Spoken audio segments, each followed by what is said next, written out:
अस्सलाम वालेकुम एवरीवन।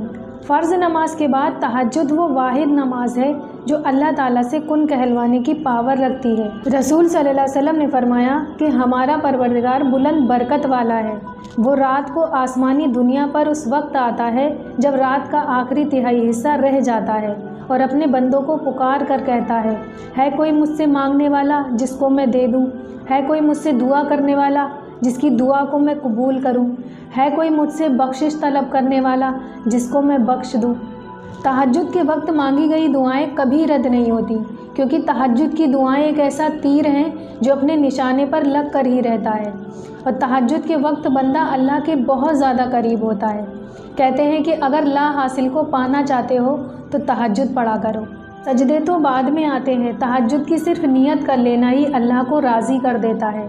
तहज्जुद की इतनी बड़ी फजीलत है कि अगर कोई शख्स ये नियत करके सोया कि रात को उठकर तहज्जुद पढ़ेगा, लेकिन गहरी नींद की वजह से उसकी आंख नहीं खुली और वो सुबह तक सोया रहा, तो उसे उस नमाज का सवाब लिखा जाएगा जिसकी उसने नियत की थी, और उसकी नींद उसके रब की तरफ से सदका होगी। कहते हैं कि तहज्जुद के सजदे हर किसी को नसीब नहीं होते, क्योंकि तहज्जुद अल्लाह ताला की लाडली इबादत है और ये अल्लाह ताला के लाडलों को ही नसीब होती है। तहज्जुद की नमाज वो वाहिद नमाज है जो मुअज्जन की नहीं बल्कि दिल की अज़ान पर पढ़ी जाती है, क्योंकि तहज्जुद के लिए कोई अज़ान नहीं होती और ना ही ये हम पर फ़र्ज़ है। लेकिन अगर अल्लाह से मोहब्बत हो और किसी चीज़ को पाने की तलब हो तो तहज्जुद तक पहुँच जाए, क्योंकि अल्लाह ताला तहज्जुद पढ़ने वालों को बहुत महबूब रखता है। अगर तहज्जुद में कोई ख़ास बात ना होती तो अल्लाह ताला क्यों 7वें आसमान से पहले आसमान पर आता, सिर्फ ये पूछने के लिए कि मेरे बंदों तुम्हें क्या चाहिए। अब वो 7वें आसमान से पहले आसमान पर अपने बंदों को खाली हाथ लौटाने नहीं आता, बल्कि वो आता ही इसलिए है कि अपने बंदों को अता कर सके।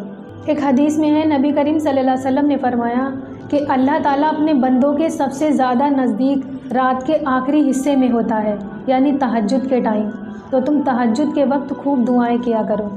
और दूसरी हदीस में है कि बंदा अपने रब के सबसे ज़्यादा नज़दीक सजदे की हालत में होता है, लिहाजा तुम सजदे में सबसे ज़्यादा दुआएं किया करो। यानी तहज्जुद का वक्त हो जब अल्लाह ताला हमारे करीब हो और सजदे की हालत में हम हों और उसमें हम अल्लाह से खूब सारी दुआएं करें, तो ऐसा तो हो ही नहीं सकता कि हम खाली हाथ लौटाए जाएं। और अक्सर लोगों का ये सवाल होता है कि हमें रात को कितनी रकात और कैसे नमाज़ पढ़नी चाहिए। रसूल सल्लल्लाहु अलैहि वसल्लम ने फरमाया कि रात की नमाज यानी तहज्जुद की नमाज 2-2 करके है। और उम्मुल मोमिनीन हज़रत आयशा रज़ी अल्लाह ताला अन्हा से पूछा गया कि रसूल सल्लल्लाहु अलैहि वसल्लम रात को कितनी रकात पढ़ा करते थे?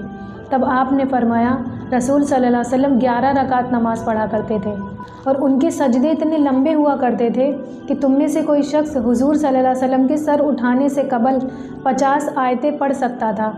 और आप सल्लल्लाहु अलैहि वसल्लम उसके बाद फ़जर की 2 सुन्नतें पढ़ा करते थे और फिर दाएं पहलू लेट जाया करते थे, और उसके बाद मुअज्जन आपको नमाज के लिए उठाने आया करता था। तो ये थी कंप्लीट वीडियो कि तहज्जुद हमारे लिए कितनी ज़्यादा इम्पोर्टेंट नमाज है। अगर आप अल्लाह का कुर्ब हासिल करना चाहते हो, अल्लाह के करीब होना चाहते हो, तो रात को उठकर तहज्जुद पढ़ा करो। और अगर कोई ऐसी दुआ आपकी जो कबूल नहीं हो रही, तो आप उस दुआ को तहज्जुद में मांगो। अल्लाह ताला तहज्जुद की दुआओं को कभी रद्द नहीं करता।